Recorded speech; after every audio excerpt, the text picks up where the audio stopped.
বিশ্বের সিনেমা প্রেমীদের কাছে ধীরে ধীরে গুরুত্বপূর্ণ কেন্দ্রে পরিণত হয়েছে সৌদি আরব। দেশটিতে বছর জুড়ে নানা চলচ্চিত্র ভিত্তিক আয়োজনের মধ্যে অন্যতম সৌদি ফিল্ম ফেস্টিভ্যাল। 2008 সালে যাত্রা শুরু করে সৌদি ফিল্ম ফেস্টিভ্যাল। শুরু থেকেই সৌদি ও উপসাগরীয় অঞ্চলের চলচ্চিত্র বিকাশে গুরুত্বপূর্ণ ভূমিকা রেখে আসছে এই উৎসব।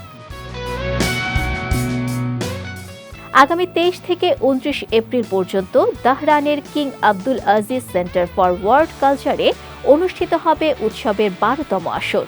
সপ্তাহব্যাপী এই আয়োজনে অংশ নেবেন দেশি বিদেশি নির্মাতা, প্রযোজক ও চলচ্চিত্র সংশ্লিষ্ট ব্যক্তিরা। এবারের থিম রাখা হয়েছে সিনেমা অব দ্য জার্নি।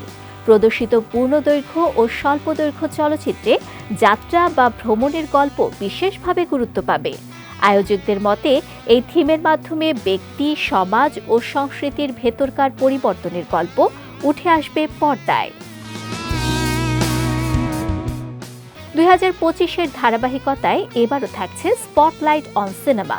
এ আয়োজনে কোরিয়ান চলচ্চিত্রের নান্দনিকতা ও নির্মাণ শৈলী নিয়ে বিশেষ প্রদর্শনী ও সেমিনারের আয়োজন করা হয়েছে। এর আগে জাপানি সিনেমাকে ঘিরেও বিশেষ সেশন অনুষ্ঠিত হয়েছিল।